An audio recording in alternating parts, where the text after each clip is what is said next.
Muito bom dia, boa tarde, boa noite, boa madrugada. Sejam bem-vindos ao Núcleo de Estudos Espíritas e Jurídicos Gesiel.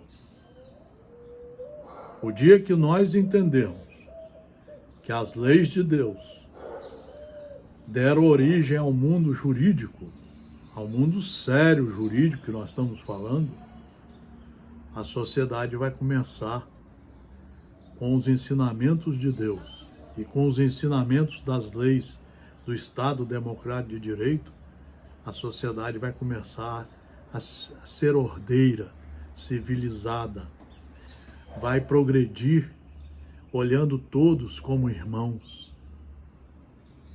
vai seguir os caminhos sempre do bem, da paz.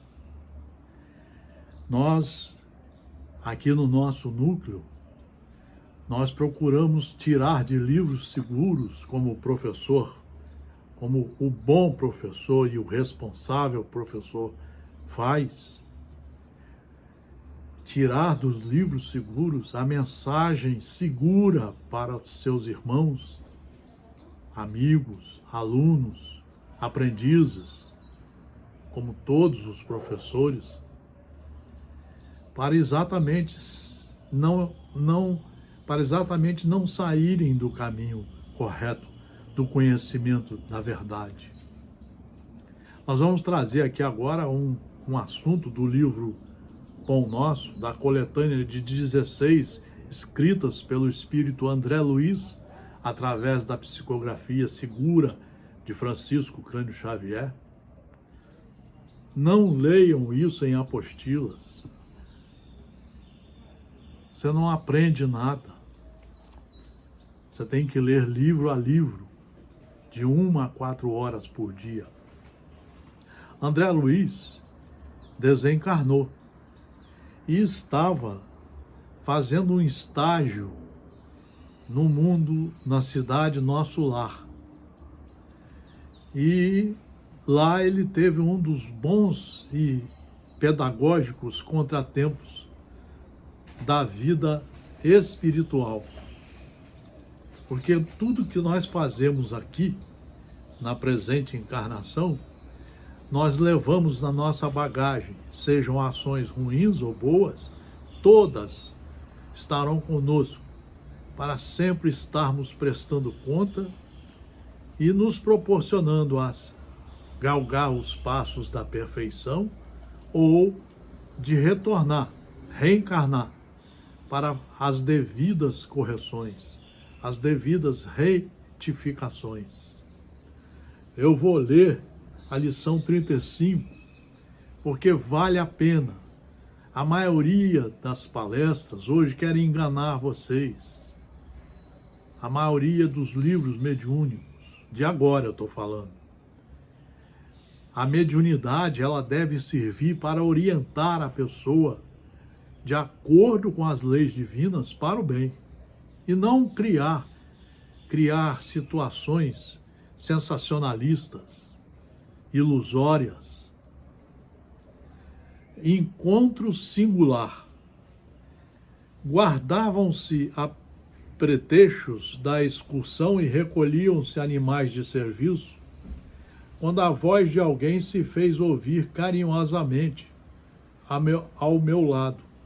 Isso está dizendo é André Luiz, ele ouviu uma voz.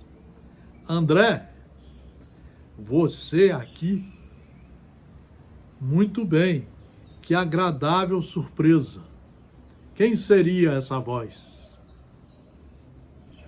Voltei-me, diz André, surpreendido, e reconheci no samaritano que assim falava o velho Silveira. Tudo fica gravado. O velho Silveira, pessoa de meu conhecimento, a quem meu pai, lá na terra, como negociante inflexível, aqui começa a lição, como negociante inflexível, despojara um dia de todos os bens. Vejam que encontro, meus irmãos e minhas irmãs. É para estudar, Não tem sensacionalismo, não. Justo acanhamento dominou-me, dizia André. Então, quis cumprimentá-lo, corresponder ao gesto afetuoso, mas a lembrança do passado, prestem atenção, a lembrança do passado paralisava-me de súbito. Não podia fingir, naquele ambiente novo, onde a sinceridade transparecia de todos os semblantes. Foi o próprio Silveira que, compreendendo a situação do nervosismo de André, a situação difícil que André estava se encontrando, veio ao meu socorro, ao socorro de André, acrescentando: francamente, ignorava que você tivesse deixado o corpo de carne e estava longe de pensar que o encontraria em nosso lar, mas se encontraram. Esse é o motivo de estudo, senhores e senhoras. Tem muita gente achando que não vai encontrar certas pessoas. Tem muita gente achando que fazendo certas caridades, que na verdade nem são bem caridades, estão salvas. Não estão, não. Nós temos que responder por todos os nossos atos, até os do pensamento. Quis ensaiar algumas explicações relativamente ao passado, mas não consegui. No fundo, eu desejava pedir desculpas pelo procedimento de meu pai, levando-o ao extremo de uma falência desastrosa. Naquele instante, eu revia mentalmente o clichê do pretérito. A memória exibia de novo o quadro vivo. É aí que nós precisamos explicar a todos que depois da morte você vai ver tudo como foi acontecido. Você vai viver e vai ter que responder pelos atos praticados. Daí a importância de se estudar a doutrina espírita. Vejam bem, parecia-me ouvir ainda a senhora Silveira, quando foi à nossa casa, suplicante, esclarecer a situação. O marido é o Silveira, estava acamado, havia muito, agravando-se-lhes a penúria com a enfermidade dos 2 filhinhos. As necessidades não eram reduzidas e os tratamentos exigiam soma considerável. A pobrezinha chorava, levando o lenço aos olhos. Pedia mora, implorava concessões justas. Humilhava-se, dirigindo olhares doloridos à minha mãe, como a rogar entendimento e socorro no coração de outra mulher. Recordei que minha mãe intercedeu, atenciosa, e pediu a meu pai esquecesse os documentos assinados, abstendo-se de qualquer ação judicial. Meu genitor, porém, habituado a transações de vulto e favorecido pela sorte do mundo material, não podia compreender a condição do retalhista. Manteve-se irredutível. Declarou que lamentava as ocorrências, que ajudaria o cliente e amigo de outro modo, frisando, porém, que, no tocante aos débitos reconhecidos, não via outra alternativa que a de cumprir religiosamente os dispositivos legais. Não podia, afirmava, quebrar as normas e precedentes do seu estabelecimento comercial.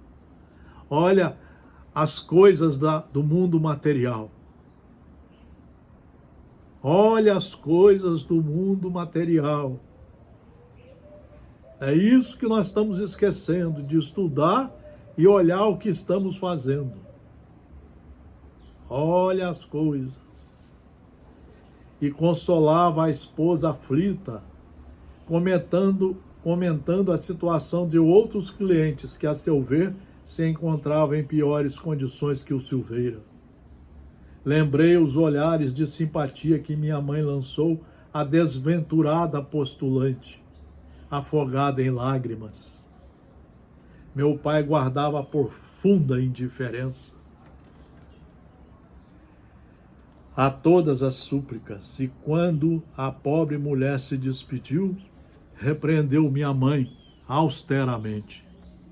A pobre família houve de arcar com a ruína financeira completa.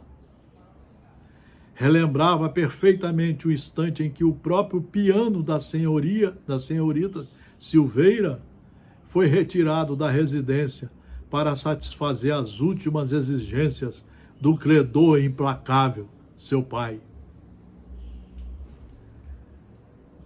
Então vejam vocês que é uma situação de estudos. É para nós estudarmos. Quantas vezes nós não fazemos isso? Às vezes com um filho, com um parente, com a esposa, com o marido, com um amigo, lá nos nossos trabalhos, nas nossas vidas sociais. Quantas vezes nós não ficamos implacáveis diante das situações que a vida nos leva? Olha só. Olha só. Queria desculpar-me, todavia não encontrava frases justas, porque na ocasião também encorajara meu pai a consumar o iníquo atentado. Então André Luiz, como filho, também incentivou o pai a ser carrasco. E era ele, André Luiz, que estava vivendo essa situação agora lá no mundo espiritual. Prestem atenção. Muito jovem ainda, a vaidade apossara-se de mim. Olha André Luiz reconhecendo. Muito jovem ainda, a vaidade apossara-se de mim.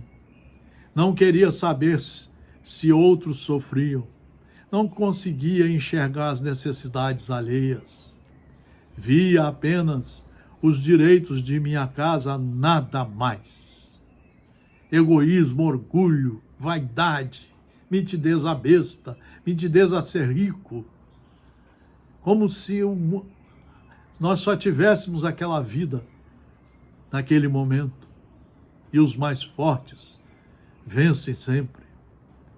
É isso que leva ao orgulho, à vaidade, às piores chagas que existem no mundo material, no mundo de todos nós. E nesse ponto tinha sido inexorável. Inútil qualquer argumentação materna.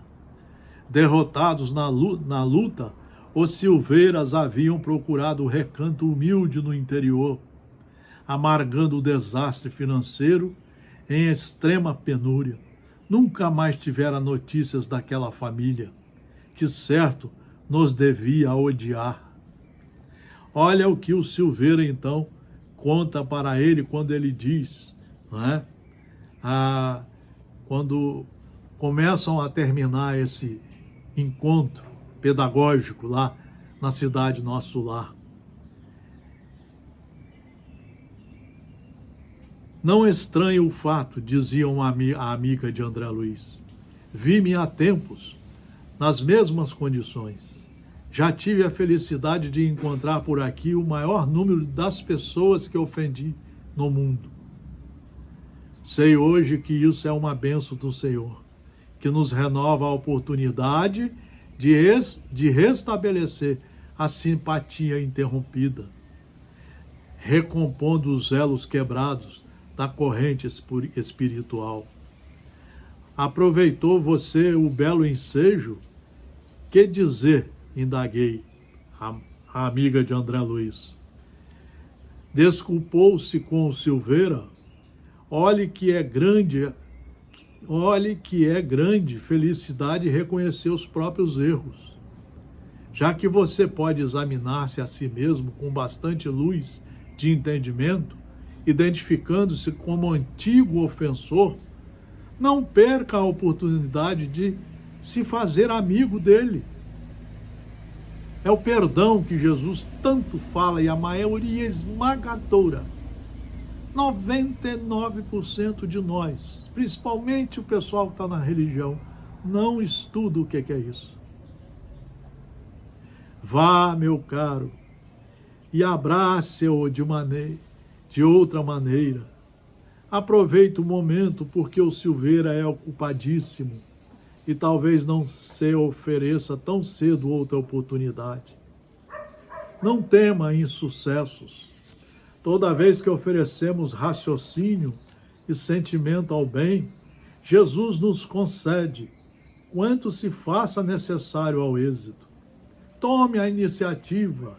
Isso é aula em livro seguro. Tome a iniciativa. Empreender ações dignas, quaisquer que sejam, representa a honra legítima para a alma. Recorde o Evangelho e vá buscar o tesouro da reconciliação. Não mais vacilei, corri ao encontro de Silveira e falei-lhe abertamente, rogando perdoasse a meu pai, a mim e as ofensas e os erros cometidos. E aí o Silveira disse a ele o seguinte, que é muito importante. Ora, André, quem haverá isento de faltas? Acaso poderia você acreditar que vivi isento de erros? Além disso, seu pai foi o meu verdadeiro instrutor. Vejam o espiritismo aqui, pedagógico. Além disso, seu pai foi meu verdadeiro instrutor. Devemos-lhes, meus filhos e eu, abençoadas lições de esforço pessoal. Sem aquela atitude enérgica que nos subtraiu as possibilidades materiais, que seria de nós no tocante ao progresso do espírito? Renovamos aqui todos os velhos conceitos da vida humana. Nossos adversários não são propriamente inimigos, e sim benfeitores. Não se entregue a lembranças tristes. Trabalhemos com o Senhor, reconhecendo o infinito da vida. O Silveira então mostrou que quando ele se tornou um pobre coitado junto com a mulher e os filhos, sem ter um teto, dormindo nas ruas, passando fome, sacrifícios, ele também estava resgatando problemas sérios do passado. E o pai de André Luiz foi um instrutor que proporcionou a Silveira e sua família a resgatar o passado triste que eles também tinham. Silveira agora era um grande trabalhador no mundo espiritual.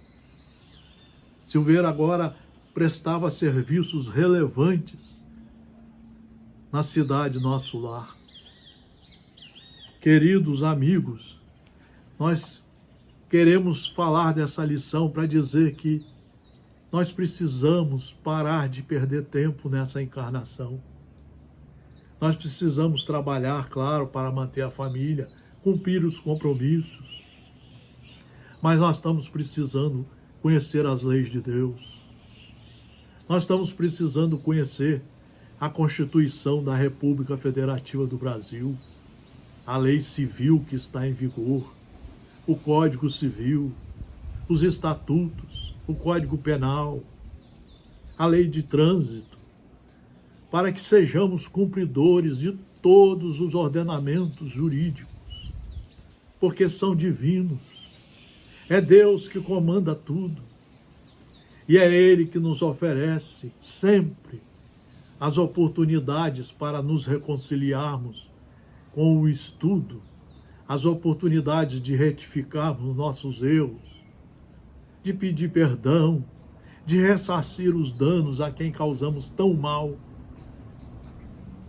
e de através dessa reforma íntima, dessa renovação, agora começarmos uma caminhada dentro das linhas dos ensinamentos de Deus, nosso Criador. Prestemos atenção nisso, meus senhores e minhas senhoras. Leiam, estudando as obras básicas, uma a uma, todo dia, de 1 a 4 horas por dia, 1 hora, meia hora que seja. Estude, releia, faça as reflexões. Não siga qualquer um que aparece. Não podemos ficar dando margem a essa ignorância que o mundo adora, o mundo material. Aparece uma mensagem mediúnica assinada Marta. Ninguém sabe quem é o espírito, de onde é, ninguém sabe. Por que não se leiam, não se estudam os livros seguros? São esses livros, meus senhores, minhas senhoras, meus irmãos, minhas irmãs, que vai nos oferecer a segurança jurídica divina de começarmos a caminhar com mais firmeza para o bem, transformando o nosso interior no interior do bem, transformando ao nosso redor, o nosso derredor, um ambiente de paz e de harmonia e de cumprimento da lei, e assim também na sociedade. Só assim que nós começaremos a mostrar que somos, a mostrar para nós, para nossa consciência, que estamos sendo filhos verdadeiros de Deus, porque cumpridores de suas leis, e estamos ajudando a mudar a nós e ao mundo de degrau, passando para um mundo sereno, de serenidade, de cumprimento das leis, de paz, onde todos nos trataremos como irmãos. Muito obrigado pela atenção. Muito obrigado. Obrigado à atenção que vocês estão dando ao Núcleo de Estudos Espíritas e Jurídicos, Gesiel.